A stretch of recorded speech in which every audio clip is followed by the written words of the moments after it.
Sejarah Kerajaan Silimakuta. Cikal bakal kerajaan ini adalah seorang tokoh dari Lehu Sidikalang Pakpak bernama Sigirsang. Konon, saat berburu rusa tibalah ia ke sebuah tempat bernama Tanduk Banua, si Piso-Piso. Ia kemudian memanjat sebuah pohon yang tinggi dan mendapati adanya sebuah kampung bernama Naga Mariah dengan penghuninya bermarga Sinaga. Sigirsang selanjutnya tinggal di kampung tersebut. Suatu ketika, kampung ini terancam oleh musuh yang berasal dari Siantar. Kepala kampung Naga Mariah yang disebut sebagai Tuhan Naga Mariah meminta bantuan Sigirsang melawan musuh. Sigirsang segera memerintahkan penduduk kampung mengumpulkan duri-durian. Lalu diperasnya cendawan merah yang beracun dalam air dan dioleskan pada duri-duri tersebut. Kemudian diletakkannya duri-duri beracun tersebut di jalan yang sekiranya hendak dilalui musuh. Air perasan cendawan merah dituangkan pula pada paya Siantar. Akhirnya, karena terkena racun yang disediakan Sigirsang, banyak pasukan musuh yang tewas dan kampung itu terselamatkan. Sigirsang melapor pada Tuhan Naga Mariah dengan ucapan, "Nunga meit marsinggalang saribu didoloki," artinya beribu-ribu musuh terbunuh teronggok dekat gunung itu. Oleh karenanya, gunung ini lalu disebut Dolong Singgalang dan kawasan sekitarnya disebut Negeri Seribu Dolok. Berkat keahliannya mencampur racun ini, Sigirsang digelari pula Datu Parulas. Tuhan Naga Mariah menikahkan putrinya dengan Sigirsang. Ia kemudian naik tahta dan mendirikan kampung Naga Saribu. Kerajaannya disebut Silimakuta karena terdiri dari 5 kampung. Rakut Besi, Dolok Paribuan, Seribu Janji, Mardinding, dan Naga Mariah. Pernikahan Sigirsang dengan putri Tuhan Naga Mariah membuahkan 2 orang putra. Yang sulung mendirikan kampung Janji Malasang dan kerajaan kecil bernama Bage. Sedangkan yang bungsu menjadi pengganti Datu Parulas. Baru pada 1903, Bage digabungkan dengan Silimakuta. Sementara itu, penguasa Seribu Dolok kerap pula membangkang pada Raja Silimakuta hingga tahun 1930-an karena merasa lebih berhak menjadi raja kerajaan tersebut. Menurut informasi yang berasal dari Bapak Masrul Purbadasuha, raja-raja yang memerintah di Silimakuta setelah Sigirsang adalah Raja Dungdung, Raja Dingding, Raja Gutar atau gelar Parjolma 10 Onom, Pamoreidup atau Tuan Pamoreidup, gelar Tuan Nagasaribu dan Pangasami Tuan Pangasami atau Tuan Siturituri tahun 1932 serta Tuan Padi Raja tahun 1934 sampai tahun 1946. Kerajaan Silimakuta pernah diperintah oleh 2 orang, yakni Pamoreidup dan Pangasami. Meskipun demikian, setelah Tuan Pangasami meninggal di tahun 1921, Silimakuta hanya diperintah oleh Tuan Pamoreidup saja. Sementara itu, kedudukan Tuan Pangasami di tingkat perbapaan digantikan anaknya yang merangkap anggota kerapatan peradilan urung di Silimakuta. Karena usianya yang telah lanjut, Tuan Pamoreidup digantikan oleh putranya, Tuan Padi Raja di tahun 1934. Beliau mangkat dalam kancah perjuangan kemerdekaan Indonesia pada 1947 di daerah Barus Jahe.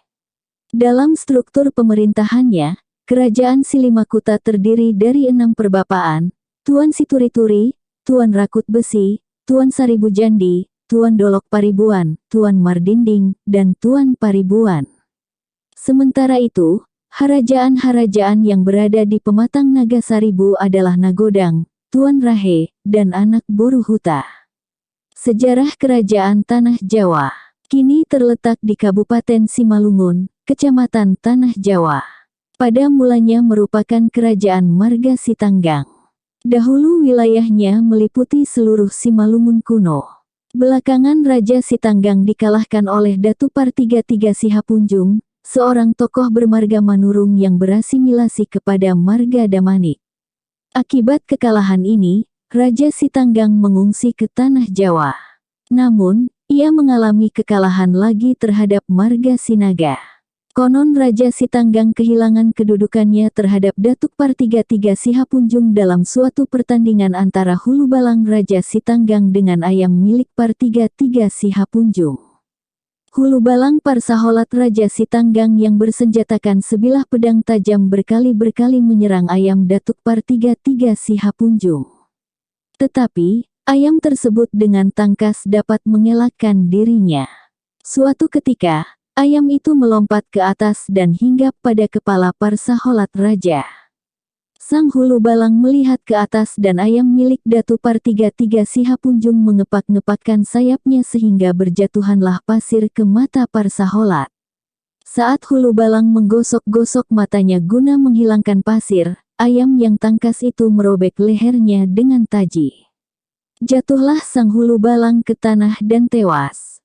Raja yang kalah bertaruh harus kehilangan kerajaannya dan menyingkir ke tanah Jawa, sedangkan Datu Par33 Sihapunjung menobatkan dirinya menjadi Raja Siantar pertama. Kisah beralihnya tahta dari Marga Sitanggang pada Sinaga adalah sebagai berikut.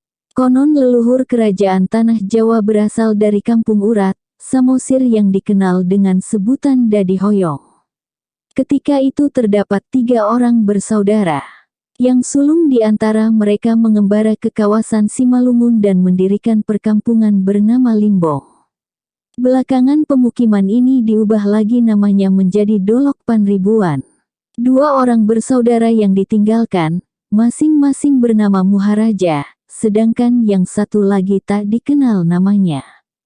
Mereka kemudian turut merantau ke Simalungun guna menyusul kakak sulungnya. Dalam perjalanannya, berjumpalah mereka dengan seorang Minangkabau yang sedang mengumpulkan jorlang guna diperdagangkannya. Karenanya, tempat ini lalu dinamakan Jorlang Hataran, dan saudara bungsu menjadi penguasanya serta digelari Tuan Jorlang Hataran secara turun-temurun. Muharaja kerap diminta saudaranya melakukan berbagai pekerjaan berat, seperti mengumpulkan rotan di hutan, mencari rumput, dan lain sebagainya.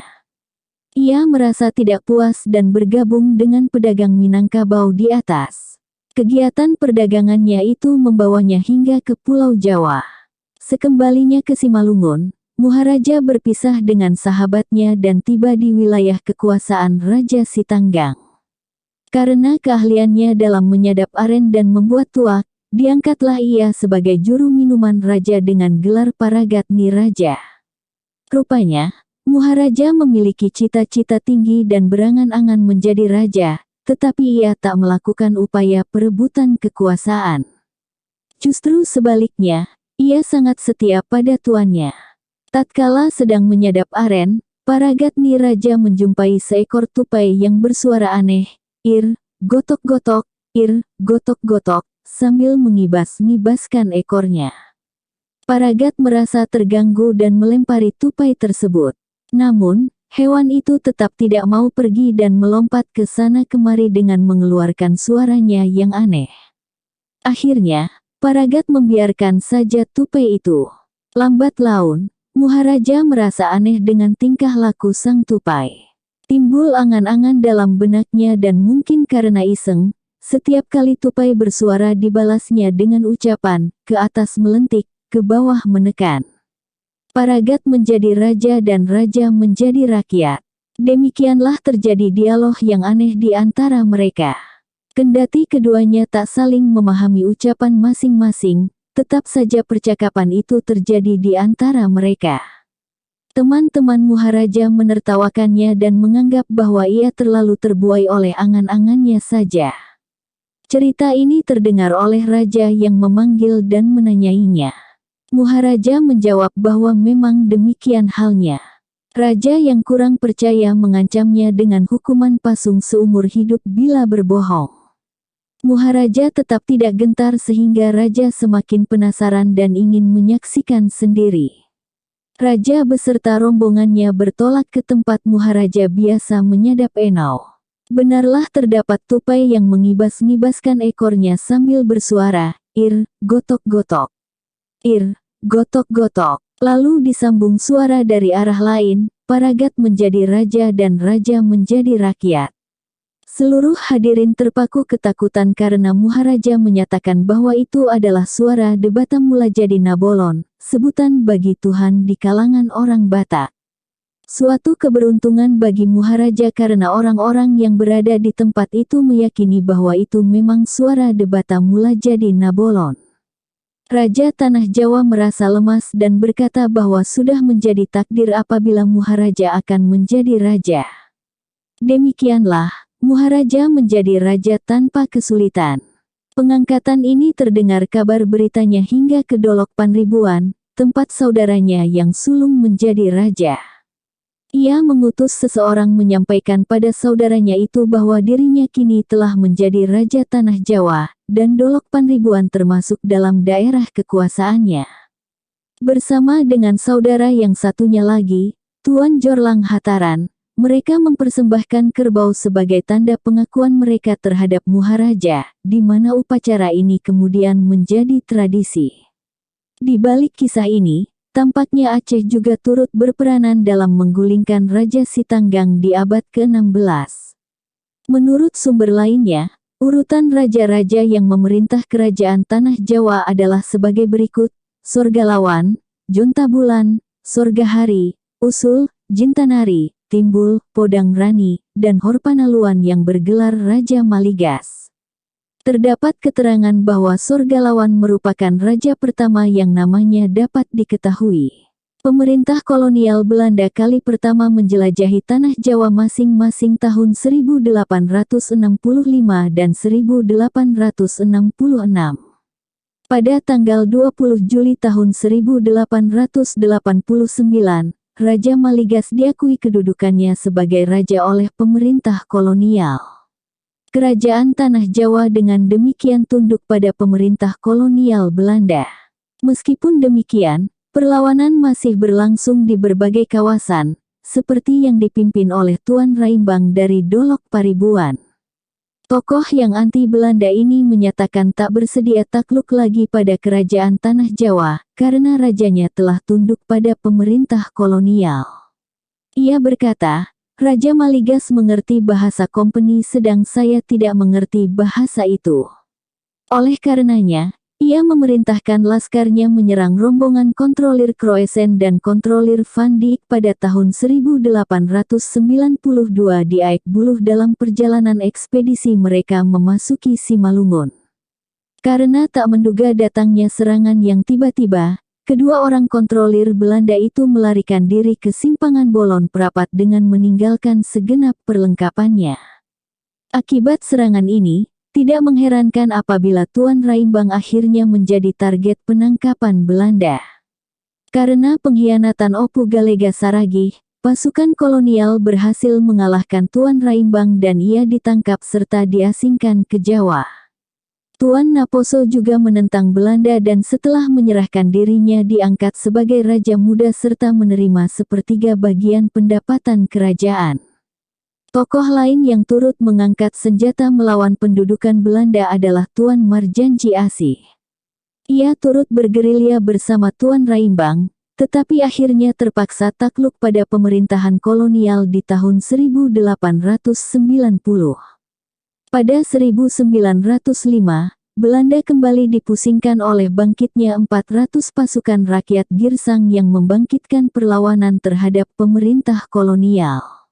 Kendati demikian, seluruh perlawanan ini dapat dipatahkan oleh Belanda. Raja Maligas mangkat pada 1905 akibat sakit. Kedua orang putranya, masing-masing bernama Tuan Jintar dan Tuan Sangmajadi masih kanak-kanak sehingga sebagai wakilnya diangkatlah Tuan Sanggah Goraha yang memegang jabatan tersebut dari tahun 1907 hingga 1912. Karena memimpin perlawanan rakyat, Tuan Sanggah Goraha diturunkan dari jabatannya dan dibuang ke Batubara. Itulah sebabnya, beliau tak pernah diakui oleh Belanda sebagai Raja Tanah Jawa. Tuan Jintar yang telah dewasa kini mewarisi singgasana leluhurnya tahun 1912 sampai tahun 1917. Tetapi, beliau terlibat perselisihan dengan pemerintah kolonial dan diasingkan ke Medan. Duduk permasalahannya adalah ketidaksediaan Tuan Jintar membantu Belanda menangkap para pemberontak. Pada 1920, beliau wafat setelah menderita sakit parah. Semasa Tuan Jintar diasingkan ke Medan, pemerintahan Tanah Jawa sementara waktu dijalankan oleh permaisurinya, Puang Bolon Boru Damanik. Pemerintah kolonial terus-menerus menanyakan dan mendesak Puang Bolon agar segera menetapkan Raja Tanah Jawa yang baru. Akhirnya diputuskan bahwa Tuan Sangmajadi tahun 1919 sampai tahun 1940 adik Tuan Jintar, dinobatkan sebagai penguasa berikutnya. Beliau menandatangani Korte Verklaring pada tanggal 27 Juli tahun 1921. Selanjutnya, pemerintah kolonial memberikan persetujuannya yang dituangkan dalam Besluit Nomor 23 Tahun 1922. Tuan Sangmajadi mendapatkan bintang jasa Trouw van Dienst dari pemerintah kolonial Belanda.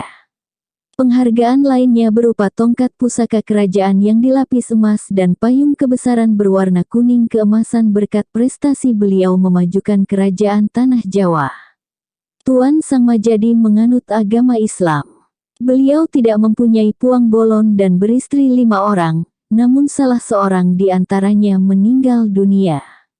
Adapun nama-nama kelima istri beliau adalah 1. Puang Salak Puang Tarmain Saragih Dasalak.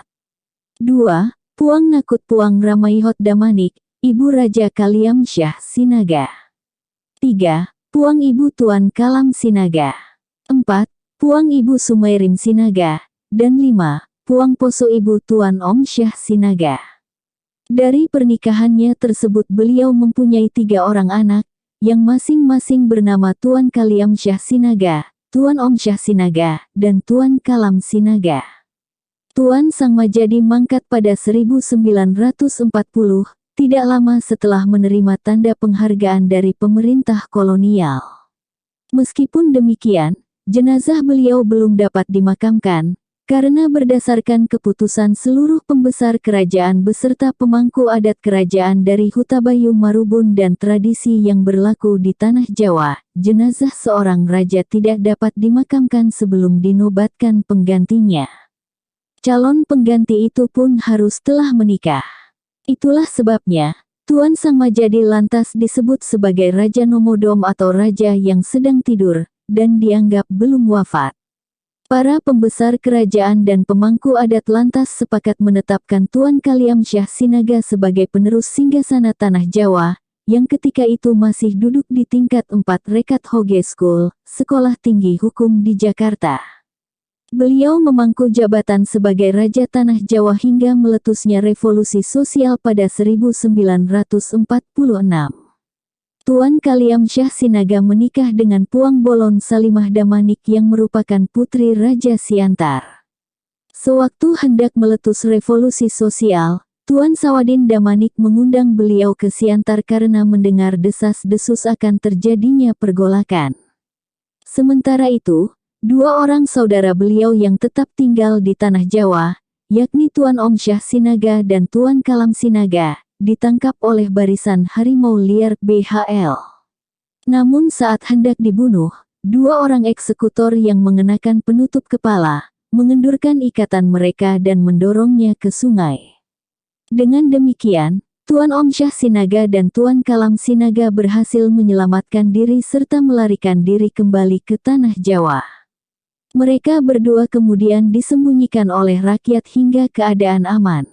Pada perkembangan selanjutnya, Tuan Kaliam Syah Sinaga yang berada di Siantar ditangkap oleh BHL bersama mertuanya, Tuan Sawadin Damanik. Mereka kemudian dibawa ke Brastagi dan dijadikan tenaga pekerja paksa. Saat jenazah Tuan Sangmajadi hendak dimakamkan, Tuan Kaliam Syah Sinaga masih ditahan di Brastagi. Beberapa orang anggota BHL yang mengenakan penutup wajah lantas membawa beliau menyaksikan pemakaman tersebut. Setelah upacara pemakaman selesai, anggota BHL berkata di hadapan rakyat bahwa mereka akan membunuh Tuan Kaliam Syah Sinaga, dan membebaskan rakyat Tanah Jawa dari rajanya yang zalim. Di tengah-tengah situasi yang kritis itu, Tuan Kaliamsyah Sinaga mendengar bisikan, yakni agar beliau memberanikan diri berbicara di hadapan rakyat. Beliau lalu bertanya apakah selama menjadi raja beliau pernah bertindak sewenang-wenang, menyakiti, dan menindas mereka. Ternyata rakyat menjawab bahwa raja mereka adalah sosok yang jujur dan adil. Akibatnya, para anggota BHL menjadi malu dan pergi meninggalkan Tuan Kaliamsyah Sinaga. Ketika itu, Rumah Bolon atau Istana Kerajaan Tanah Jawa telah dihancurkan oleh BHL, sehingga kegiatan beliau sementara dipusatkan di tempat kediaman pribadi mertua beliau, yakni Tuan Sawadin Damanik. Pada awal tahun 1947, Muhammad Hatta yang telah dikenal beliau semasa kuliah hukum di Jakarta, menghubungi beliau dan mengabarkan bahwa Belanda tak lama lagi akan membentuk negara Sumatera Timur (NST) selaku upaya memecah belah persatuan bangsa. Dr. Muhammad Hatta berharap agar Tuan Kaliamsyah Sinaga bersedia bergabung dengan NST. Tuan Kaliamsyah Sinaga kemudian bersedia dicalonkan sebagai wakil wali negara Sumatera Timur dengan pertimbangan bahwa bila saatnya telah tiba, maka NST akan menjadi negara bagian pertama yang bergabung dengan Negara Kesatuan Republik Indonesia (NKRI). Dengan kata lain, penerimaan tersebut merupakan strategi perjuangan. Selain itu masih ada pertimbangan-pertimbangan lain, yakni 1. Kerajaan Tanah Jawa beserta kerajaan-kerajaan lain di Simalungun telah hancur akibat revolusi sosial yang dicetuskan oleh BHL, sehingga mustahil dapat berdiri kembali serta berdaulat dalam naungan Negara Kesatuan Republik Indonesia. Tidak mungkin ada negara di dalam negara. 2. Mencegah agar tidak timbul perang saudara, karena jika wakil wali negara NST tidak dijabat oleh putra daerah, orang-orang yang berasal dari Toba, Karo, dan Tapanuli Selatan akan menyerang Medan. 3. Memberikan kesempatan terhadap bekas kerajaan-kerajaan di Simalungun yang telah hancur dalam mengatur kembali kehidupan masyarakatnya. Pada tahun 1947, NST berdiri. Dr. Tengku Mansur diangkat sebagai wali negara dan Tuan Kaliamsyah Sinaga diangkat sebagai wakilnya. Bersamaan dengan itu, Tuan Kaliamsyah Sinaga menyatakan bahwa dirinya adalah raja terakhir Kerajaan Tanah Jawa, di mana setelah beliau tidak ada lagi raja di Kerajaan Tanah Jawa. Tuan Kaliamsyah Sinaga memimpin delegasi NST dalam konferensi Meja Bundar KMB di Den Haag pada 1949. Beliau juga merupakan salah seorang penanda tangan Konstitusi Republik Indonesia Serikat (RIS) selaku wakil NST. Sesuai kesepakatan dengan Dr. Muhammad Hatta, pada tahun 1950 NST menyatakan keluar dari RIS dan bergabung dengan NKRI.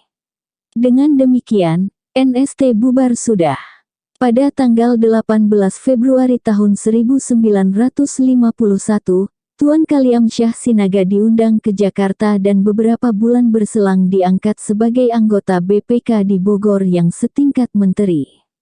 Sebagai wujud lain pengabdian beliau pada bangsa dan negara adalah kesediaan beliau mengajar di Stiken, Sekolah Tinggi Keuangan Negara, yang bernaung di bawah Departemen Keuangan.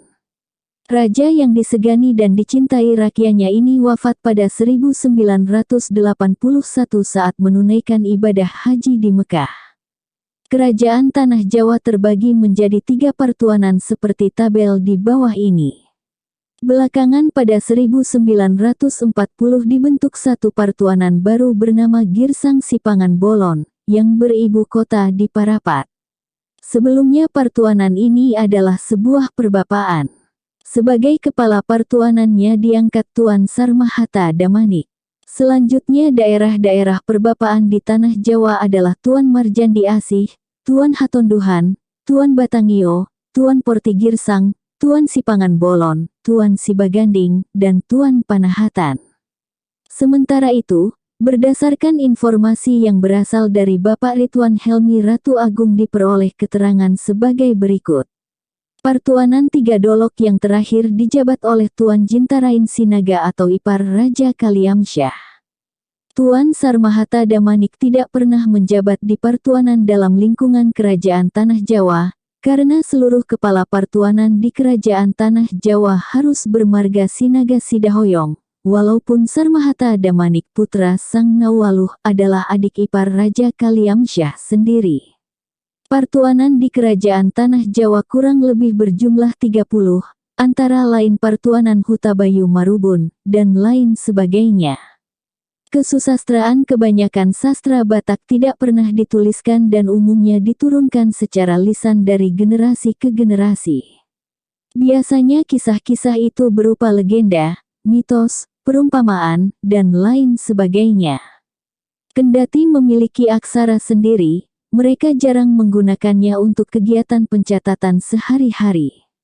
Suku Batak hanya menggunakan tulisannya untuk menulis naskah yang berkaitan dengan 3 hal saja, yakni ilmu tradisional, surat menyurat, dan mencurahkan kesedihan atau penderitaannya hanya di Karo, Simalungun, dan Angkola Mandailing saja. Naskah-naskah tertulis Batak itu sebagian besar berisikan ilmu-ilmu tradisional. Media untuk menuliskannya juga beraneka ragam, seperti kulit kayu, bambu, tulang, atau kertas. Naskah yang ditulis di atas kulit kayu mempunyai sebutan khusus yakni pustaha. Ilmu-ilmu tradisional yang dicatat secara tertulis ada bermacam-macam jenisnya, seperti ilmu hitam untuk membunuh atau mencelakai musuh, ilmu putih untuk menolak bala atau mengobati seseorang, ilmu-ilmu lain, seperti untuk memikat lawan jenis atau dorma, mendatangkan keberuntungan, atau memperoleh keturunan, ilmu pengobatan, astrologi, dan peramalan.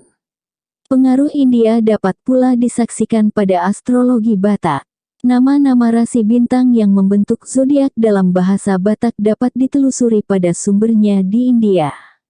Nama Latin, Aries, Taurus, Gemini, Cancer, Virgo, Libra, Scorpio, Sagittarius, Capricornus, Aquarius, dan Pisces. Nama Sansekerta, Mesa, Vrisabha, Mituna, Karkata, Singha, Kanya, Tula, Vreshchika, Danu, Makara, Kumba, dan Mina.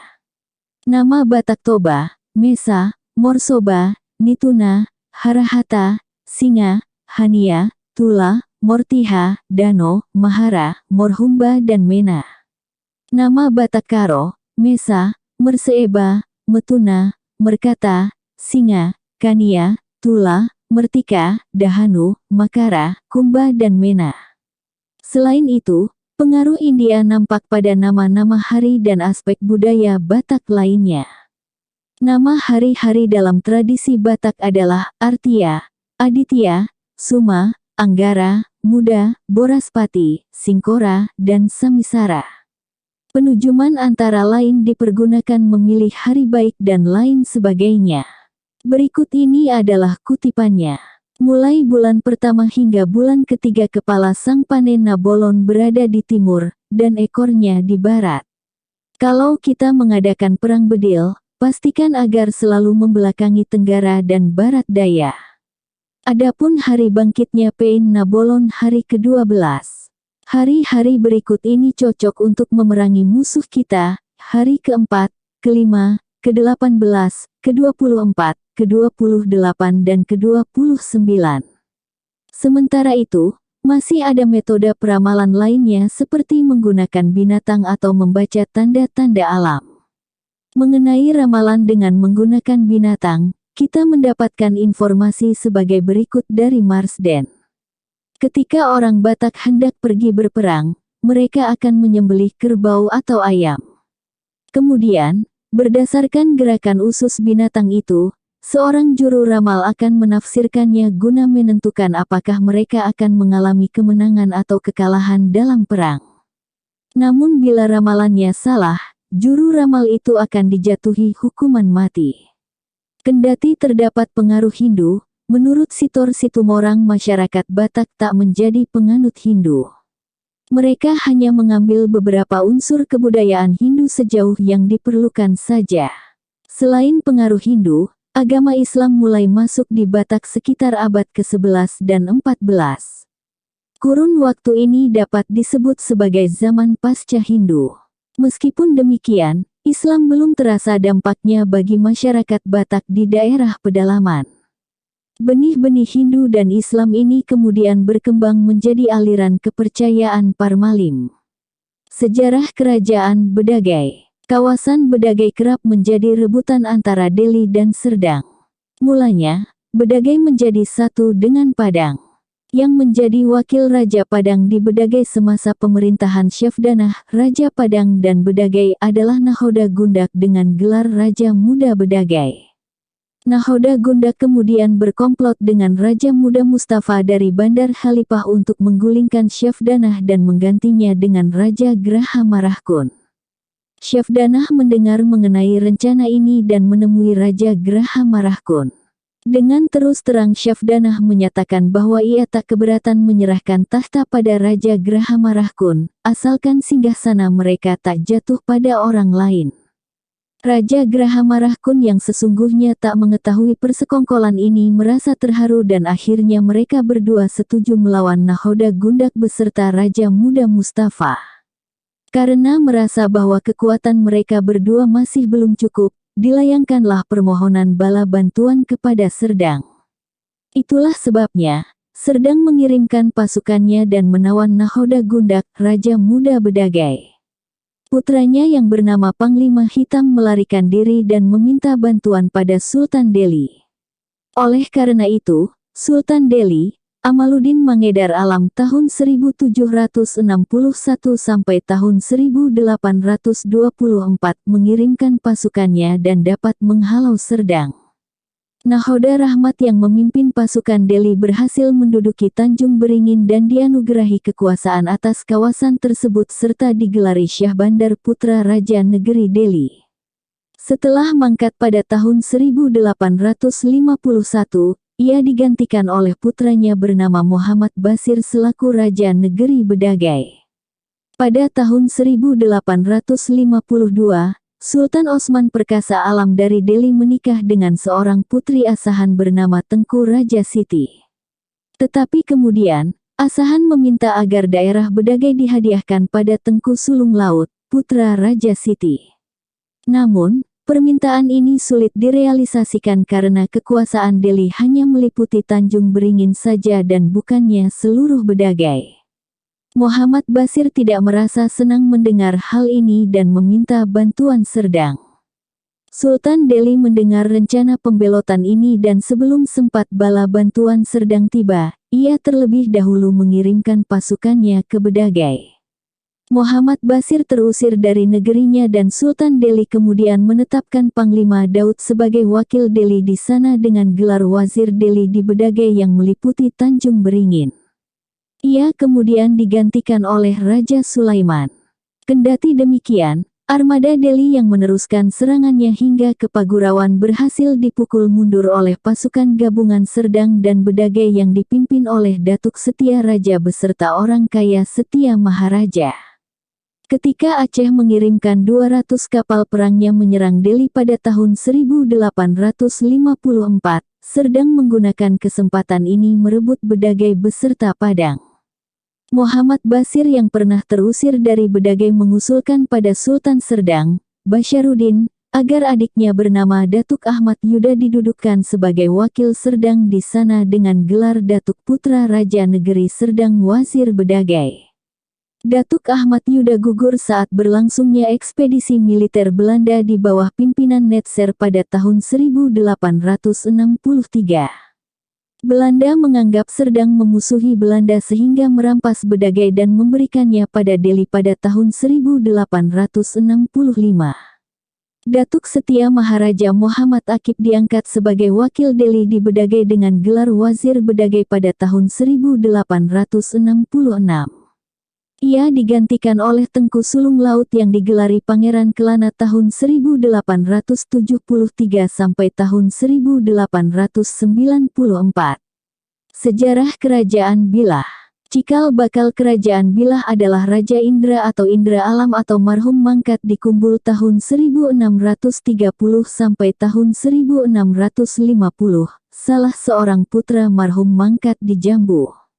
Ia merupakan leluhur raja-raja Bilah dan Panai. Sama seperti Panai, Bilah mengakui pertuanan Siak Sri Indrapura atas negerinya dan harus membayar upeti pada kerajaan tersebut. Raja-raja Bilah yang menggantikan Raja Indra adalah Raja Unus marhum mangkat di Gunung Suasa tahun 1650 sampai tahun 1670, Raja Sulung marhum mangkat di Simpang tahun 1670 sampai tahun 1700, Raja Sulung Riau tahun 1700 sampai tahun 1720, Sultan Bidar Alam Syah I marhum mangkat di Maban tahun 1720 sampai tahun 1760, Sultan Indra Alam marhum Sakti tahun 1760 sampai tahun 1785, Sultan Rahmat Syah tahun 1785 sampai tahun 1800, dan Sultan Indra Alam marhum Sungai Abal tahun 1800 sampai tahun 1835.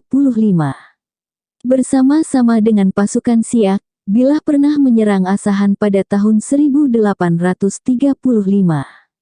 Semasa berlangsungnya ekspedisi Netser yang bertujuan menguasai kerajaan-kerajaan Sumatera Timur, di Bilah memerintah Sultan Bidar Alam Syah II, marhum mangkat di Kota Lama, tahun 1835 sampai tahun 1865. Saat itu, usianya telah lanjut, sehingga pemerintahan atas Bilah diserahkan pada Raja Muda Tengku Daud. Raja Bilah berikutnya adalah putra Sultan Bidar Alam Syah II bernama Tengku Abbas, yang menyandang gelar Sultan Bidar Alam Syah III, marhum mangkat di Negeri Lama, tahun 1865 sampai tahun 1903. Ia digantikan kembali oleh Tengku Adil atau Sultan Bidar Alam Syah IV tahun 1904 sampai tahun 1946. Pada tahun 1946 meletus revolusi sosial yang menumbangkan kerajaan Bilah.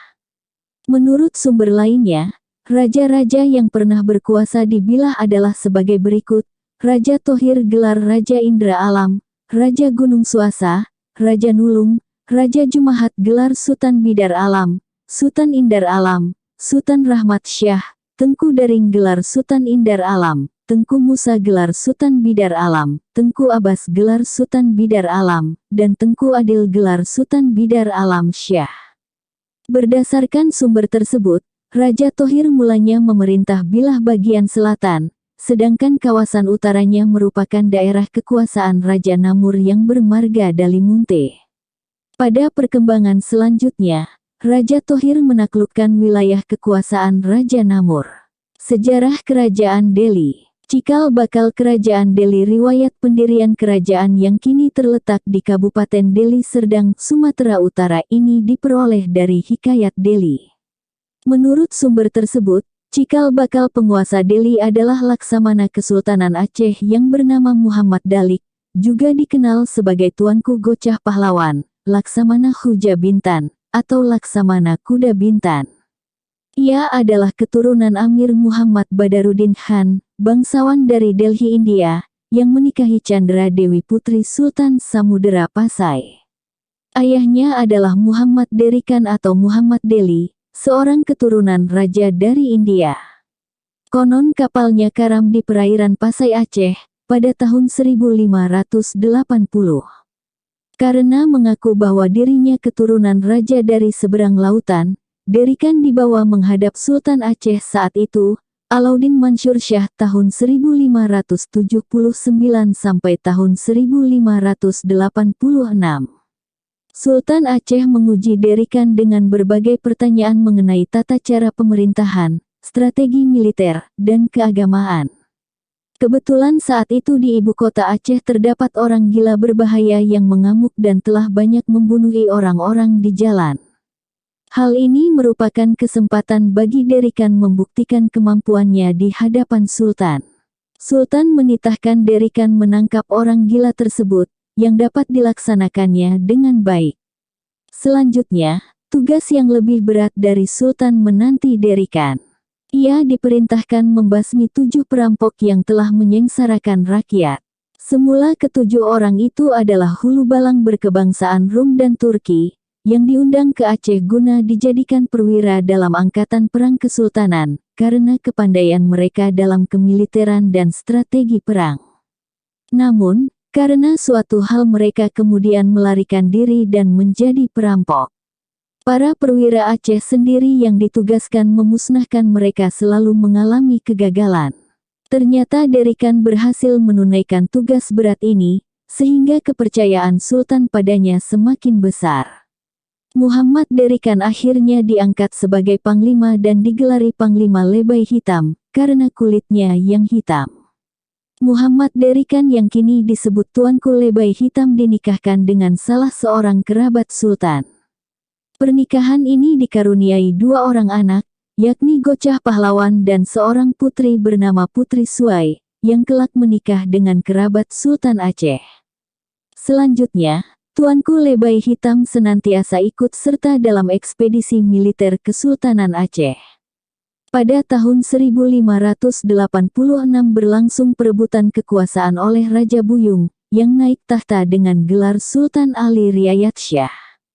Sultan Alauddin Mansur Shah yang digulingkan dari kedudukannya menyingkir ke Pasai Aru dengan disertai oleh Tuanku Lebay Hitam.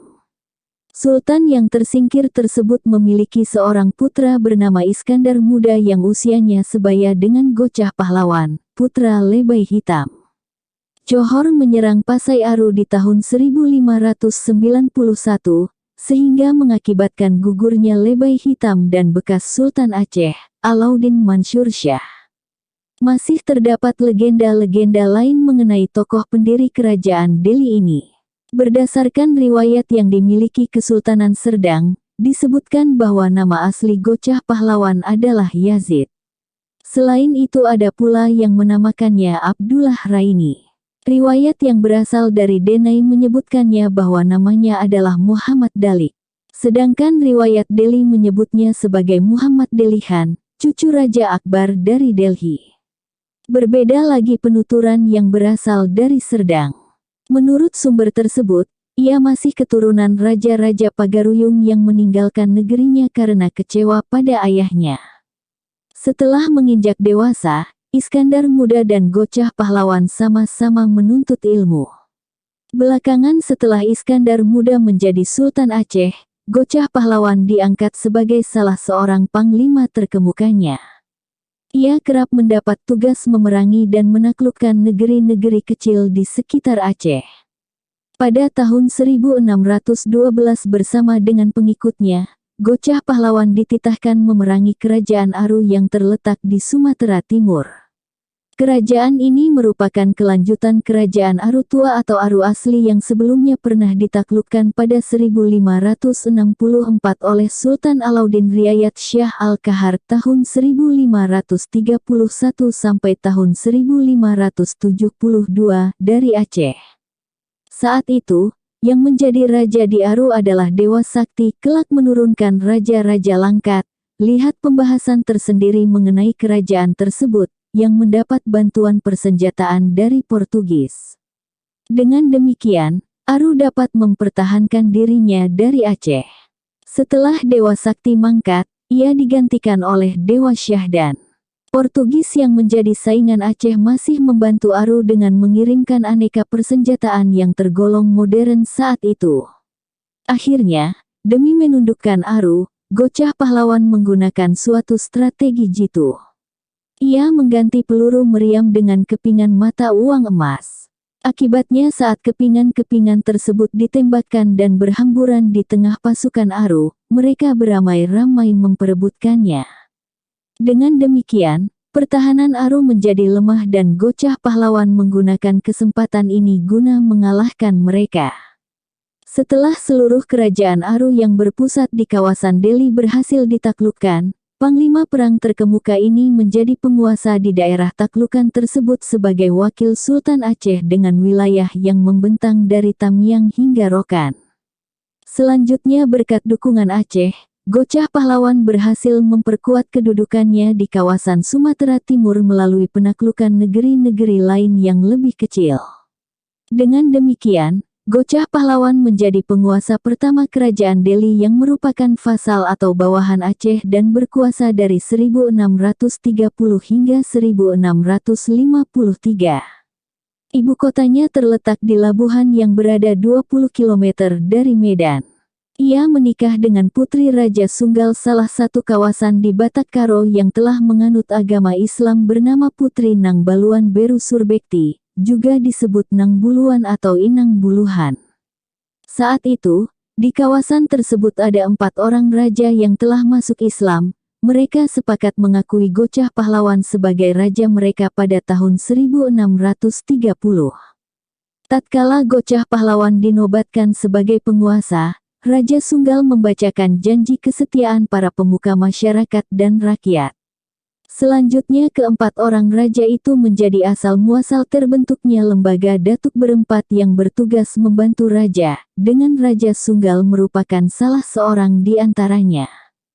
Gocah Pahlawan pernah membantu Aceh menaklukkan Johor pada tahun 1613. 2 orang putri Johor yang masing-masing bernama Putri Kamaliah dan Putri Khairiah turut dibawa serta sebagai tawanan. Putri Kamaliah menikah dengan Sultan Aceh, sedangkan Putri Khairiah dinikahkan dengan Gocah Pahlawan. Atas keberhasilannya ini, Gocah Pahlawan memperoleh gelar kehormatan Laksamana Khuja atau Kuda Bintan. Pada tahun 1618, Sultan Iskandar Muda dari Aceh mengirimkan kembali angkatan perangnya ke Johor, Pahang, Kedah, Patani, dan lain sebagainya.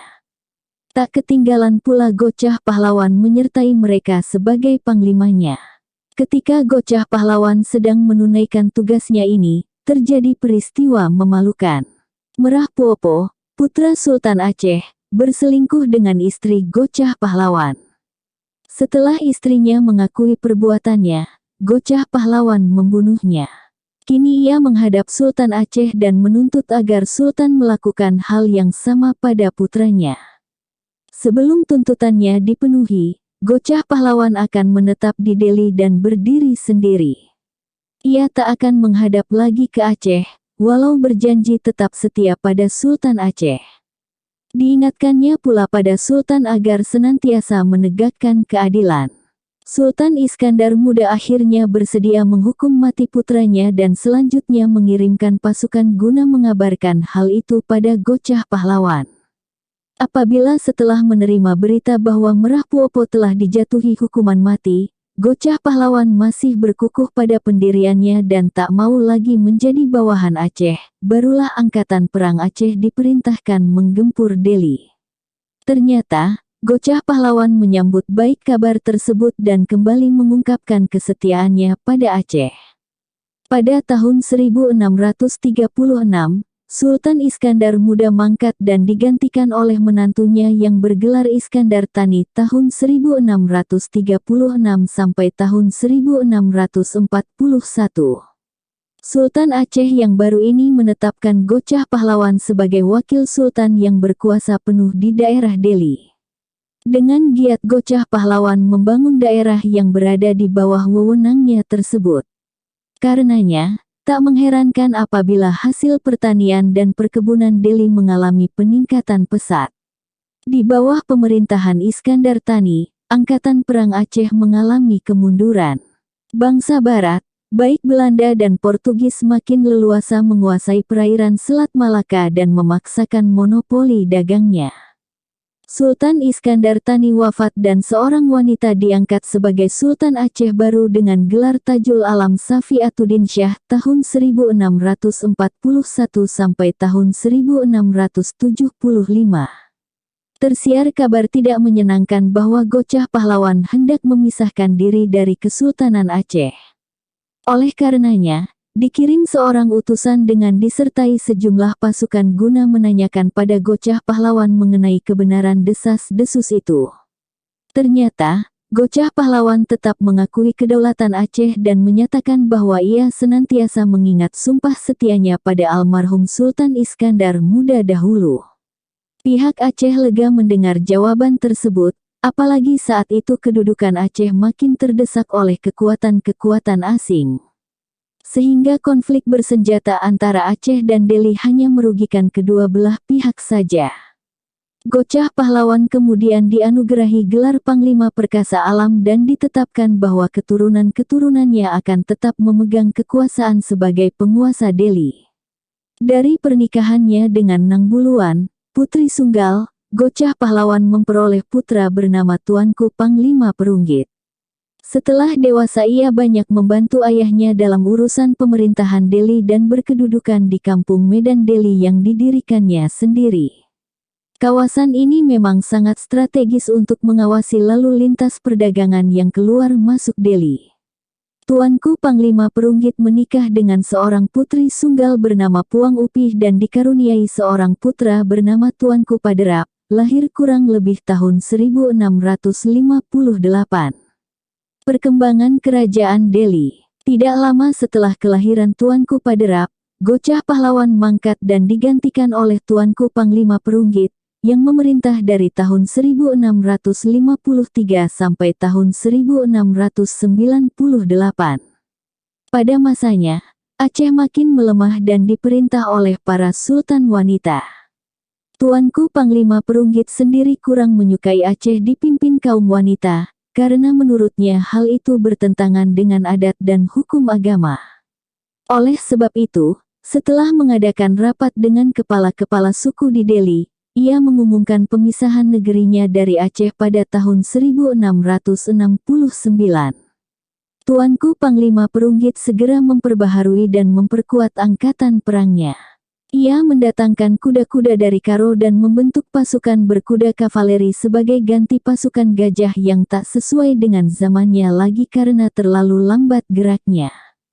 Gagasan membangun pasukan kavaleri ini diperoleh Tuanku Panglima Perunggit selama kunjungannya ke Jawa, di mana ia kerap menyaksikan pasukan berkuda Belanda yang berlalu lalang di Batavia. Mendengar bahwa Delhi hendak memisahkan diri darinya, Kesultanan Aceh menawarkan kompromi yang disepakati kedua belah pihak sebagai berikut. 1.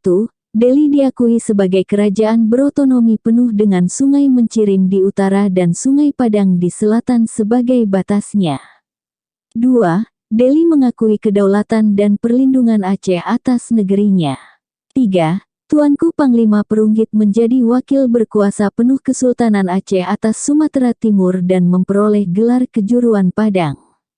4. Kerajaan Delhi mempersembahkan upeti berupa bunga emas setiap tahunnya. 5. Jika Delhi diserang oleh musuh, Aceh akan memberikan bantuannya. Tidak berapa setelah itu, Tuanku Panglima Perunggit memindahkan pusat pemerintahannya dari Delhi Tua ke Medan Delhi. Tuanku Panglima Panderap kini banyak membantu orang tuanya dalam memajukan Delhi. Ia membangun tempat pemukiman di Pulau Berayan, yang terletak 5 km di hilir Medan Delhi, dan berkedudukan di sana sebagai wakil ayahnya. Panglima Perunggit mangkat pada tahun 1698 dan dimakamkan di Medan Delhi. Tempat pemakamannya dianggap keramat oleh penduduk dan dikenal dengan sebutan Keramat Kepala Gajah, Marhum Kesawan, atau Keramat Bukit. Kurang lebih pada tahun 1973, makam ini diratakan dengan tanah dan di atasnya dibangun kompleks pertokoan. Kendati demikian, tulang belulang Panglima Perunggit belum dipindahkan sama sekali dan masih berada di bawah kompleks pertokoan tersebut. Tuanku Panglima Pederap tahun 1698 sampai tahun 1723 menjadi penguasa Delhi yang ketiga. Ia menikah dengan Putri Sunggal dan tercatat memiliki 4 orang putra, yakni Tuanku Jalaluddin, lahir tahun 1690, belakangan menurunkan Raja-Raja Percut bergelar Kejuruan Metar. Tuanku Panglima Pasutan lahir kurang lebih tahun 1692, bergelar Kejuruan Padang. Tuanku Tawar lahir kurang lebih tahun 1694 yang menjadi raja di Pulau Berayan, bergelar Kejuruan Santun, dan Tuanku Umar lahir kurang lebih 1696, bergelar Kejuruan Ujung. Dengan dibantu oleh anak-anaknya, Tuanku Panglima Paderap memerintah keseluruhan daerah Delhi hingga Pulau Berayan. Pada masa kekuasaan Tuanku Panglima Paderap, pusat pemerintahan dipindahkan ke Kampung Mabar Bejuntai. Intrik kekuasaan yang terjadi pada tahun 1723 memecah kesultanan menjadi Delhi dan Serdang. Kemelut ini dipicu oleh mangkatnya Tuanku Panglima Paderap. Tuanku Umar, putra raja dengan permaisuri yang seharusnya menjadi raja menurut adat mempunyai cacat di matanya, sehingga tidak dapat menjadi raja. Tuanku Pasutan atau Panglima Gandar Wahid tahun 1723 sampai tahun 1761 putra raja dengan seorang selir, merebut tahta dan mengusir kakak tiri beserta ibunya, permaisuri Tuanku Puan Sambali. Seharusnya Tuanku Pasutan tidak berhak menjadi penguasa Delhi, karena ia putra seorang selir dan bukannya anak almarhum raja dengan permaisurinya. Tuanku Umar beserta ibunya terusir hingga ke daerah Serdang. Demi menghindarkan diri dari perang saudara, para pemuka kerajaan, seperti Raja Sunggal, Senembah, Tanjung Merawa, dan seorang pembesar dari Aceh menobatkan Tuanku Umar sebagai Raja Serdang yang pertama. Dengan demikian, kerajaan Delhi terpecah menjadi dua semenjak saat itu. Kondisi perpolitikan pada kurun waktu ini kurang stabil, karena terjadi perebutan pengaruh di Sumatera Timur antara Aceh, Johor Riau Lingga, dan Siak Sri Indrapura. Masing-masing kerajaan kecil yang berada di kawasan tersebut harus pandai-pandai membaca situasi dan mengembangkan politik diplomasi yang handal. Pada tahun 1761 dan 1780, Delhi diserang oleh Siak, yakni semasa kekuasaan Tuanku Panglima Amaluddin tahun 1761 sampai tahun 1824, Raja Delhi kelima. Semenjak tahun 1814, Siak makin mengokohkan kekuasaannya di Sumatera Timur dan menganugerahkan gelar-gelar pada raja yang berkuasa di sana. Tuanku Panglima Amaluddin dari Delhi memperoleh gelar Sultan Amaluddin Mangedar Alam 1814, dua orang penguasa Langkat, yakni Nobat Syah mendapatkan gelar Raja Bendahara dan Ahmad memperoleh gelar Kejeruan Muda tahun 1815. Raja Denai memperoleh gelar Raja Graha Al-Wasikubiloh Kurnia Siak tahun 1829. Penganugerahan gelar ini tentunya ditujukan untuk menegaskan supremasi Siak atas kerajaan-kerajaan tersebut. Pada zaman Sultan Osman Perkasa Alam tahun 1824 sampai tahun 1857, Delhi kembali berada di bawah payung Kedaulatan Aceh tahun 1854. Saat itu, Aceh merasa kesal dengan aktivitas dan upaya Siak mendominasi kerajaan-kerajaan di Sumatera Timur termasuk Delhi. Oleh karenanya, Aceh mengirimkan angkatan lautnya yang terdiri dari 200 kapal perang di bawah pimpinan Panglima Pangeran Husin. Delhi mengakui lagi kedaulatan Aceh dan Sultan Osman Perkasa Alam diangkat sebagai wakil Sultan Aceh di Delhi dengan menerima tanda kekuasaan berupa bawar pusaka dan meterai 9. Di tengah-tengah kancah perebutan pengaruh antara Aceh dan Siak ini, Belanda yang berambisi menguasai Sumatera Timur dan melemahkan pengaruh Aceh ikut memancing di air keruh. Hal ini masih diperparah pula oleh persaingan antar negara kolonialis sendiri, yakni Belanda dan Inggris, yang makin menambah keruhnya suasana. Inggris mengirimkan misinya ke Sumatera Timur di bawah pimpinan Anderson pada tahun 1823 dengan tujuan mengikat para raja di sana agar menjalin hubungan dengan Inggris. Meskipun demikian berdasarkan Traktat London tahun 1824 yang ditandatangani oleh Inggris dan Belanda, kedua belah pihak akhirnya sepakat membagi daerah kekuasaannya masing-masing. Inggris tidak akan lagi mencampuri urusan di Kepulauan Nusantara dan mengakuinya sebagai daerah pengaruh Belanda. Sedangkan Belanda mengakui kedaulatan Inggris di Semenanjung Melayu. Kendati demikian, pelanggaran secara sembunyi-sembunyi bagi ketentuan ini masih berlaku. Pada tahun 1841, Sultan Delhi meminta bantuan kepada Gubernur Inggris di Penang karena ekspor Delhi ke sana selalu dihalang-halangi Belanda. Bahkan pada bulan November tahun 1841, Sultan Delhi berangkat sendiri ke Penang tanpa dapat dicegah oleh pemerintah Inggris. Belanda yang diwakili Gubernur Jan van Swieten mengadakan perjanjian dengan Aceh pada tahun 1857. Kendati disepakati bahwa kedua pihak tak akan membangkitkan permusuhan lagi dan mengembangkan relasi perniagaan secara damai, perjanjian ini sebenarnya hanya alat atau tipuan Belanda demi mengalihkan perhatian Aceh serta mengukuhkan cengkeramannya di Sumatera Timur. Dengan dikuasainya Sumatera Timur oleh Belanda, kekuasaan Aceh diharapkan akan semakin melemah. Belanda dengan licik lantas berpaling pada saingan Aceh, yakni Siak. Sultan Syarif Ismail dari Siak dipaksa menandatangani perjanjian terdiri dari 36 pasal pada tahun 1858, yang isinya antara lain pengakuan terhadap kedaulatan pemerintah kolonial Belanda atas Siak dan daerah-daerah taklukannya, seperti Tanah Putih, Bangko, Kubu, Panai, Bilah, Kualuh, Asalah, Batubara, Bedagai, Padang, Serdang, Percut, Perbaungan, Deli, Langkat, dan Tamiang. Dengan tunduknya Siak pada Belanda, daerah-daerah taklukan tersebut di atas secara otomatis masuk pula dalam payung kekuasaan Hindia Belanda. Itulah sebabnya, Belanda merasa mendapat angin untuk menegakkan kedaulatannya di kerajaan-kerajaan vasal Siak tersebut. Meskipun demikian, sesungguhnya pada tahun 1837, Sultan Siak pernah menyatakan bahwa daerah vasal Siak hanya meliputi Tanah Putih, Bangko, Kubu, Bilah, Panai, dan Kota Pinang. Selain itu, beberapa di antara kerajaan-kerajaan tersebut masih menjadi vasal Aceh. Belakangan, Belanda memanfaatkan perjanjian di atas guna menguasai Sumatera Timur, termasuk Delhi. Sultan Osman Perkasa Alam mangkat dan digantikan oleh Mahmud Perkasa Alam tahun 1857 sampai tahun 1873.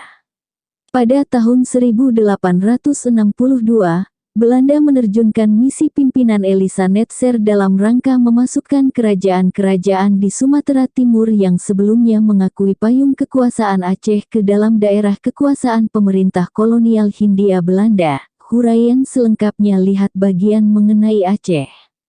Misi Netzer yang menumpang kapal perang Rainier Klasen tiba di Delhi pada tanggal 21 Agustus tahun 1862. Sultan Delhi diminta menandatangani perjanjian yang isinya mengakui kekuasaan Siak dan Belanda secara tidak langsung atas negerinya. Tetapi Sultan menolaknya dengan mengatakan bahwa hingga saat itu, Siak belum pernah melindungi Delhi tatkala diserang negeri lain. Bahkan Siak tidak membantu Delhi sebagaimana yang pernah dijanjikan, ketika pada tahun 1854 Aceh mengirimkan 200 kapal perangnya menyerang Delhi, sehingga ayah Sultan Mahmud Perkasa Alam terpaksa mengakui kembali kedaulatan Aceh. Lebih jauh lagi, Sultan menyatakan keberatannya karena ia telah diangkat sebagai wakil Sultan Aceh di Sumatera Timur, sehingga tentunya tidak diperkenankan menandatangani perjanjian seperti itu. Dengan demikian, perundingan hari pertama menjumpai kegagalan.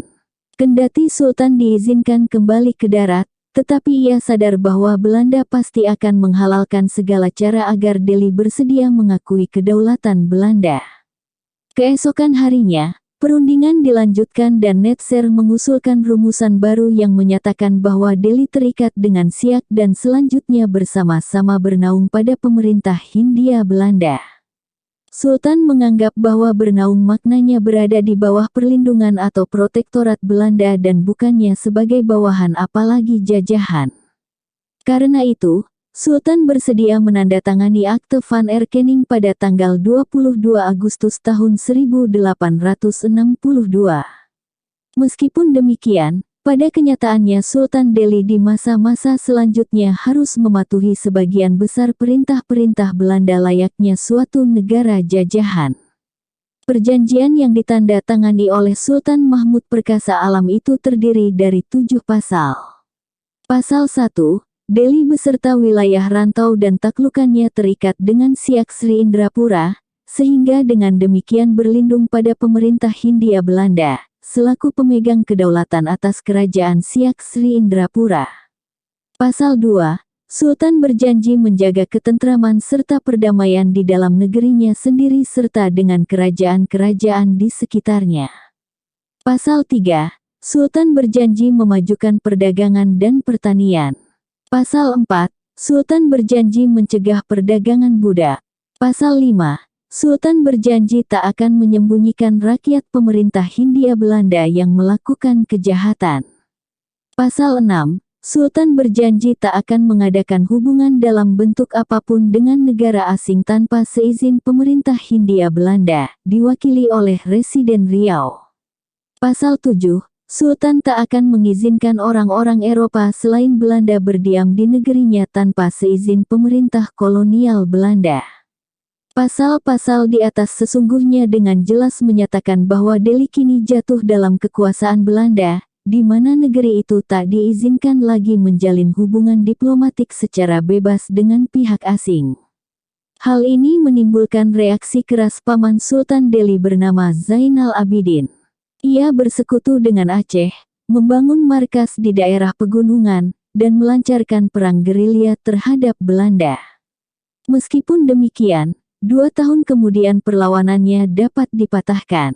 Sebagai tambahan setelah perjanjian itu ditandatangani, di naskahnya masih tertera tulisan Wakil Sultan Aceh, yakni pada cap Kerajaan Delhi.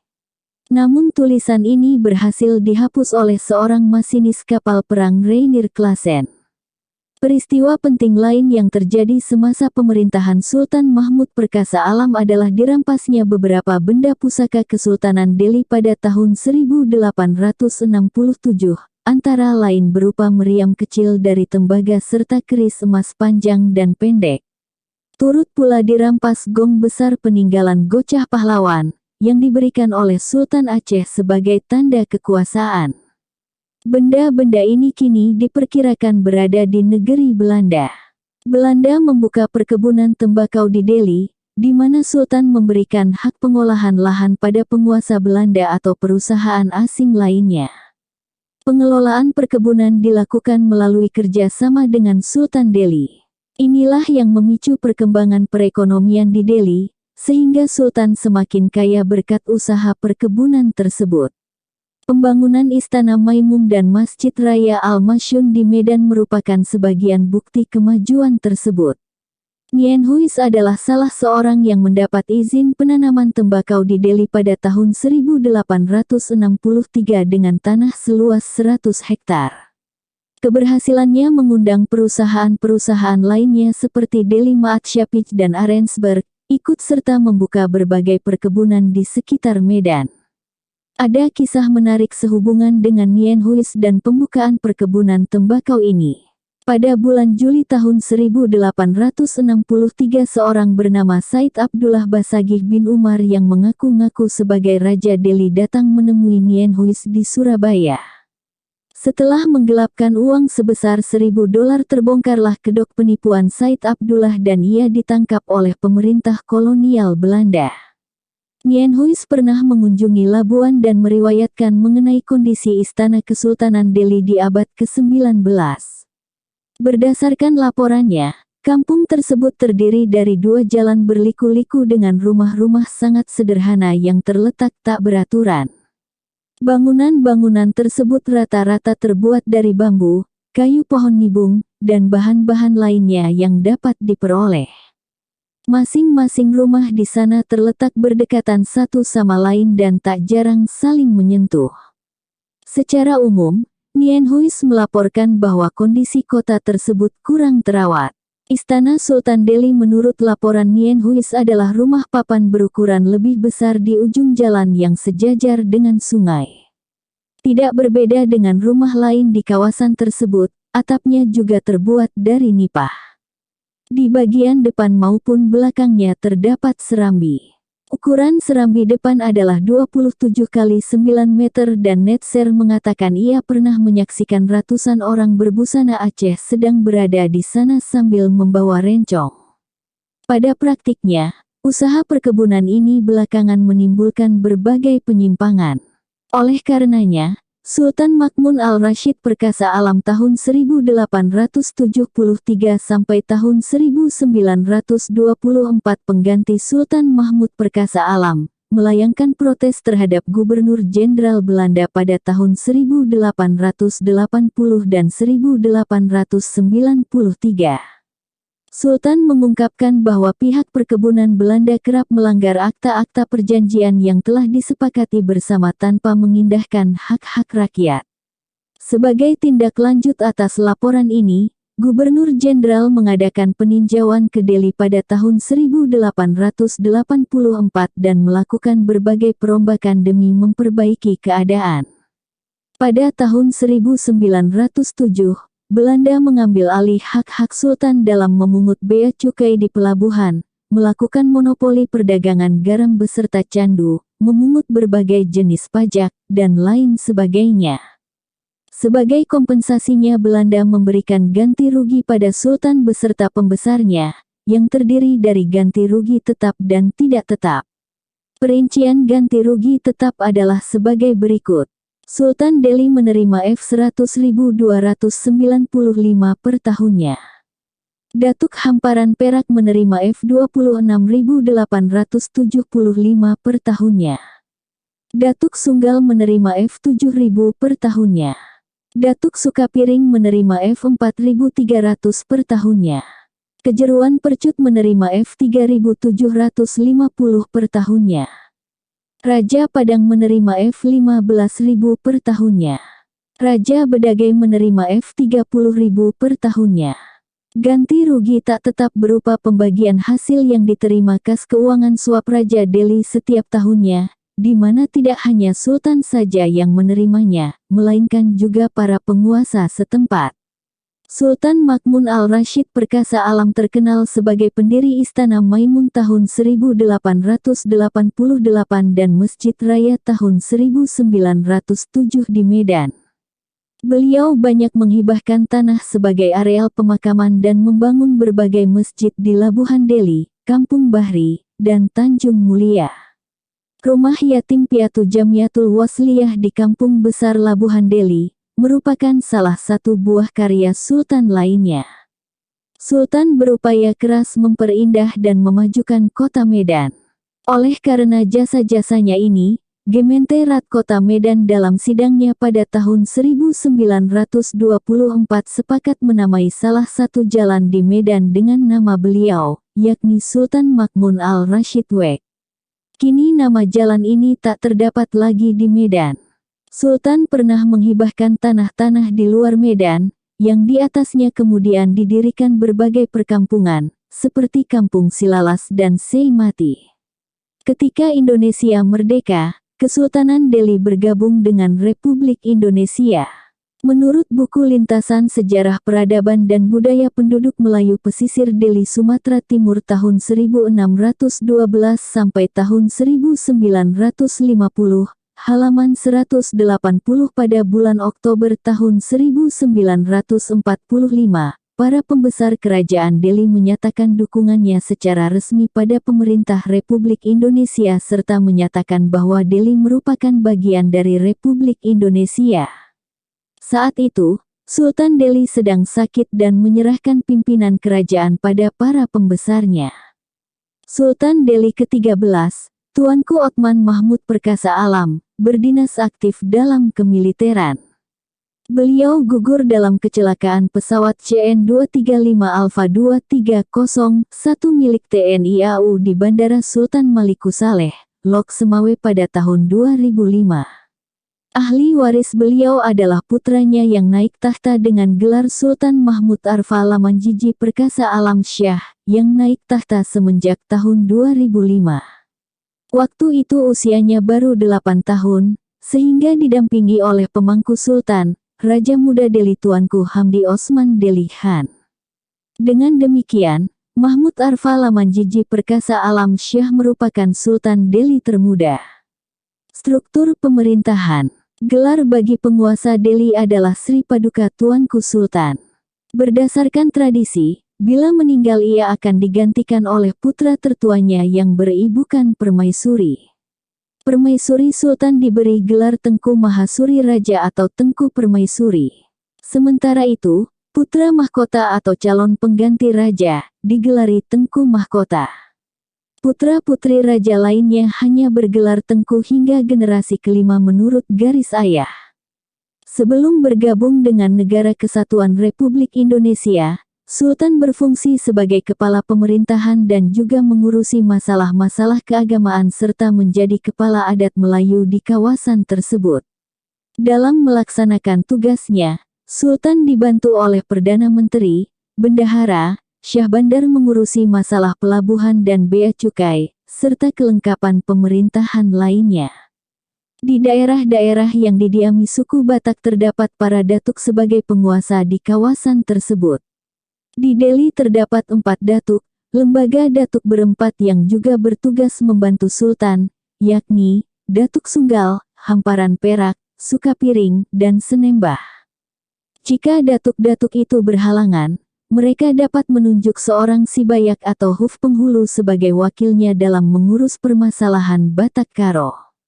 Agar lebih mudah dipahami sistem pemerintahan di Delhi akan digambarkan dalam skema di bawah ini.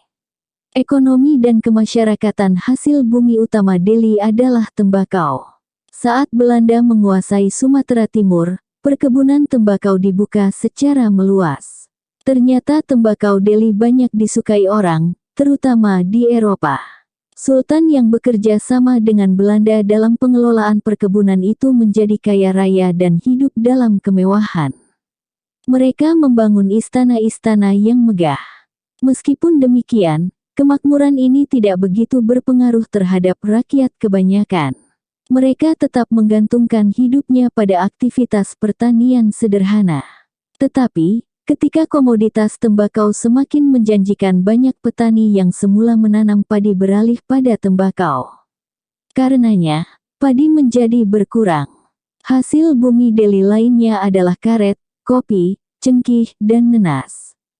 Rakyat Delhi ada juga yang menggantungkan hidupnya dengan bekerja sebagai buruh-buruh di perkebunan tembakau, bersama dengan orang-orang Jawa dan China.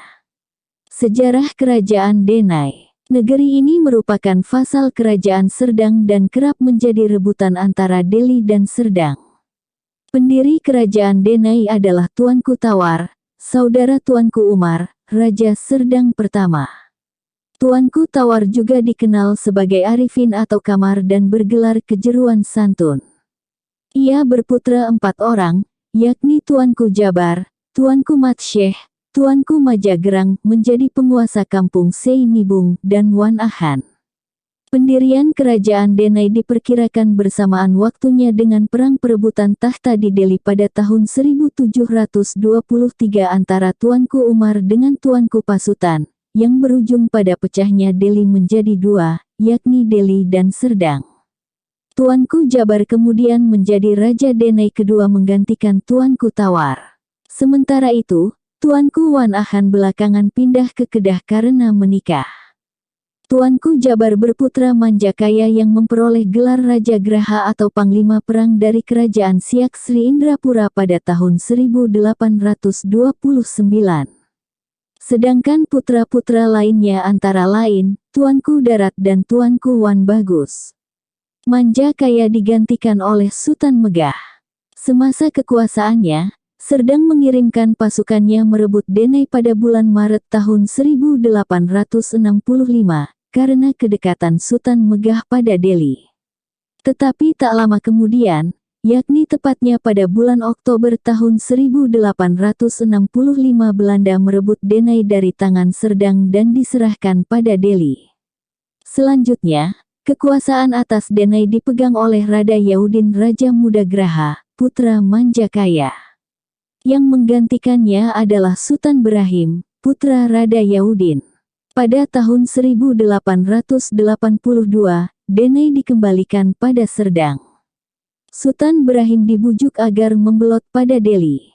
Sementara itu, Raja Mahmud putra Tuanku Wan Bagus pergi membantu Sultan Selangor dalam peperangan di Kelang pada tahun 1878 dan kembali ke Serdang di tahun 1883. Putri Raja Mahmud bernama Tengku Long kemudian menikah dengan Pangeran Tan Idris. Sultan Brahim setelah dibujuk oleh Delhi lantas meninggalkan negerinya dan pindah ke Delhi. Oleh karena itu, Denai tidak lagi memiliki pemimpin sehingga Raja Mahmud diangkat oleh Serdang sebagai Raja Denai pada tahun 1887. Jabatan ini dipegangnya hingga meninggal di tahun 1907. Putranya bernama Raja Sulaiman menjadi Raja Denai berikutnya. Tetapi ia mengundurkan diri pada tahun 1919. Semenjak saat itu, kondisi Denai kurang makmur karena kerap tergenang banjir.